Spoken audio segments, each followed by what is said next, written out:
is Mario Michelli, and I'm the Executive Director here at the Italian Cultural Center. And I'm incredibly honored to be interviewing Joe Cuzzetto again for Italian Heritage Month. You may remember I interviewed him last year, and last year he was talking about a book he was writing about Columbus FC. Now, the book is going to be available this summer, and I'm happy to have Joe Cuzzetto with a new title, author, to talk to us about the book that he's written for our community. Go ahead, Joe. Thank you, Mario, for allowing me to talk about the subject. The book is called The Columbus Football Club, Our Story, and it is over 200 pages of photos, articles, stories, and initially what it meant for the Italian community in the 1950s. I started off as Sacred Heart Parish, and in 1957 they wanted a team for the Italian community, and Columbus was formed, and Peter Minardi was behind that and was the president at that time.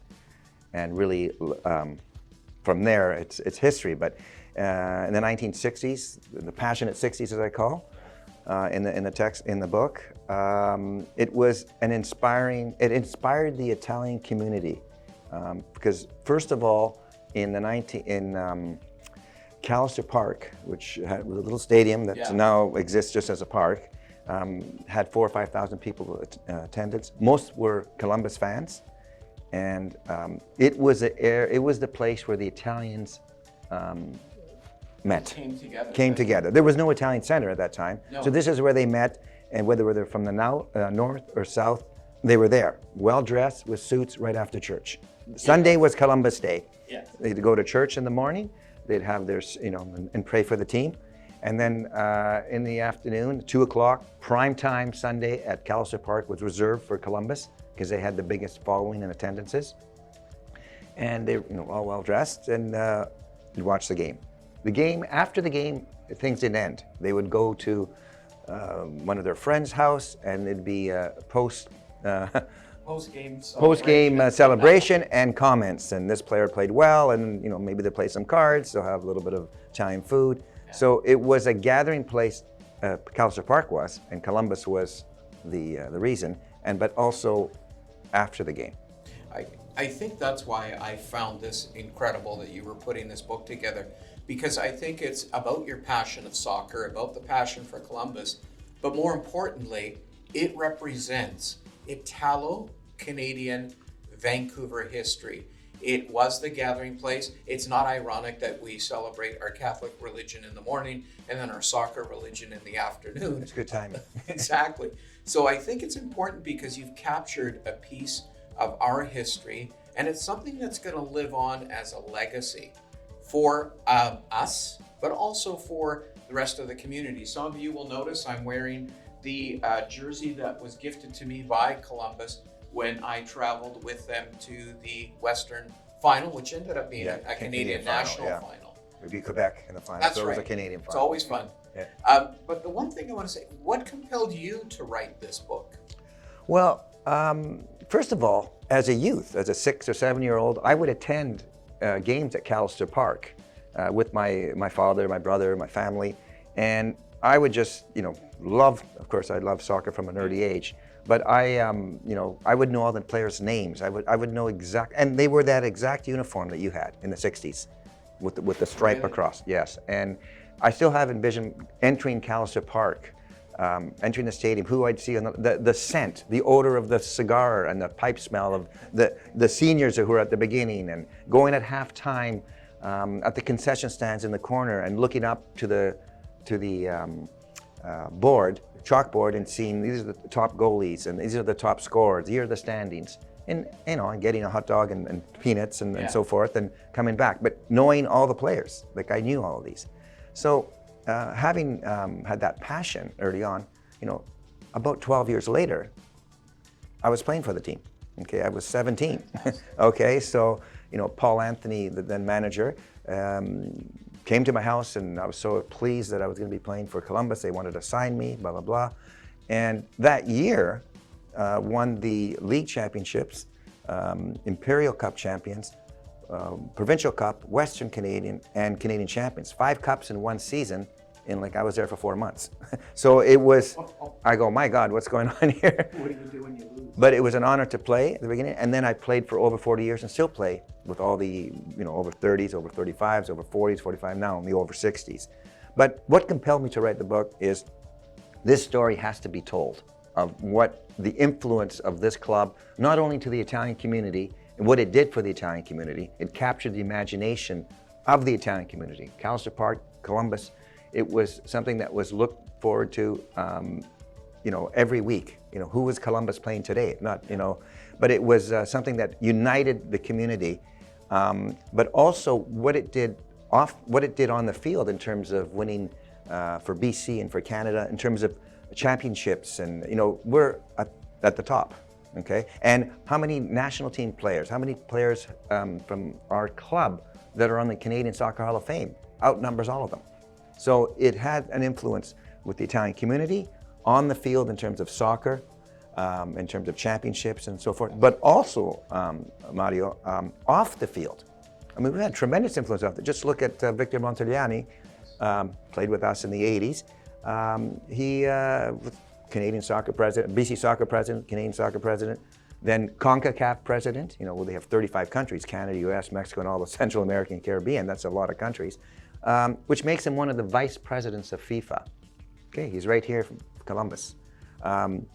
Even my brother Charlie, yes. BC soccer president. Canadian soccer, I think, going his third term, was on the FIFA disciplinary committee, was in the CONCACAF discipline committee. So these are, I don't know what club or even professional club in the world has, alumni that are in those types of positions. Yeah. And even you, Mario, served on BC Soccer, yeah, for many years. Yeah. And I think we see the influence, like you say, not only on the Italian community, but from what I recall, Columbus is part of the Canadian Sports Hall of Fame. Yes. Back in 2000 and maybe 11 or 12, I was sort of looking through the Canadian Soccer Hall of Fame, and I was saying, Columbus is not there. This team is there, and that team's there. A team from 1912, a team, even some of the rival teams that Columbus played here.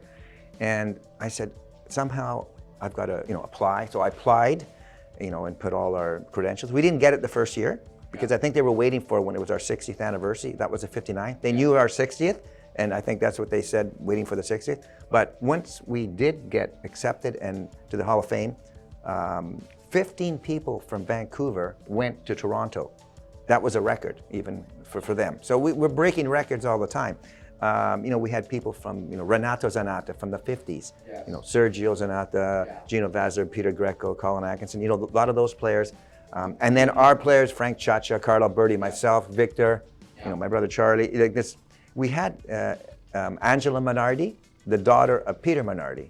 Oh, she came with us with her daughter. So the thing is, and just want to mention Peter Minardi, who took over the team in 1957. He was really the glue that ran this team like a professional organization. He would buy players from Eastern Canada Professional League. I even write in the books, and Angela quotes saying that, we have to save some money because I need to buy some players at their family table. Even sold a piece of property to buy some players. So, Columbus was one of those teams that ran it like a professional team, maybe not unlike some of the other teams, but Columbus did it a little bit extra and had the support of the Italian community, which is, so I was compelled to write, we needed to have this story out there. And just a little side bit, 1962, attendances of Callister Park were booming, okay? It was because of Columbus, and they all said because of Columbus, which was the majority of the crowd support was because of Columbus and the attention that it brought.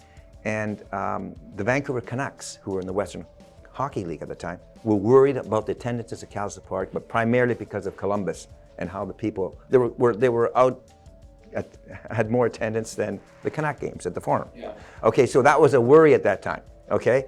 And because of, and I think that's probably the peak in terms of attendance, it's probably the early 60s, and as the Italian community, later generations got assimilated, but the team exists today. We played in the 70s and late 70s, 80s, and tremendous teams and, in all the eras, and it still continues today.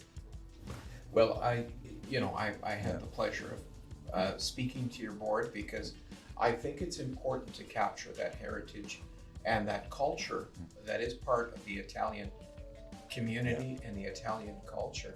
But one of the questions that I want to ask you, because I think this is important, especially for the viewers, is how will they be able to get a copy of this book? Do you have pre-sales going?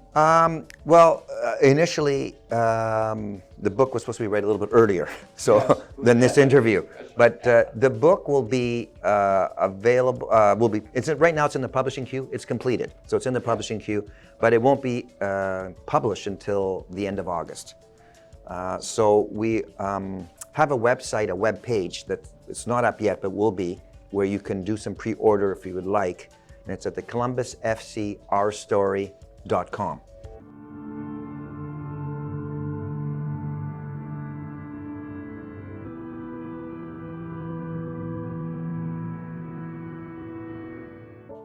So people will be able to order on the website. One of the things that we'd like to do is, as the regulations and the provincial health orders diminish, we'd love to host a book launch here at the Italian Cultural Center. We could also use our new sports facility to do that. The other thing that we'd like to do is, if people want to order your book and want to come by here to pick it up, we can arrange to distribute this on your behalf. As long as they bring a receipt, we'll hand it off for them and make it easy for everybody to get this piece of Italian, Canadian, Vancouver soccer history with the Columbus FC, our story. Well, thank you, Mater. Yeah, that would be great, and hopefully in September things will loosen up and we can have. I always envisioned prior to this COVID that we have 7 teams under the Columbus umbrella right now. 20, but it's not just for the teams. I'm not even saying for the players that played on these teams. I mean, unfortunately, some of those fans in the 60s, and including my parents and other, are not there. But there's still a lot of players there, and from all the teams. But it's for the Italian community. I want the Italian community to be there and buy something. It's a coffee table book that maybe if they buy for themselves, they might want to buy for a Christmas gift as well. That's right. It's something that I had this passion to do because the story had to be told. Other than that, I don't. I'm not in the business of producing books or writing books. I needed to. This one had to be important to write. And I know there's interest across Canada, in Toronto and Ontario, and the soccer communities. They know that I'm doing this, and Columbus is well known all across Canada. So they know the history of Columbus. So they're interested in that as well. So there's some interest in other places. I think that speaks to what Columbus represents, what it's been able to accomplish, and the fact that you've come along and you're writing this book. It is for the people who have it in their memory. Yeah. It's also for that young Italo-Canadian soccer player, the little kicker that's here or doing whatever it is that they're doing in our facility, that recognize their Italian roots and heritage in the beautiful game, and how it all started here in Vancouver with this club. I think it's an important piece of history, and I'm so glad you wrote it. Thank you. Thank you, Matt. Thanks for having me. Thank you.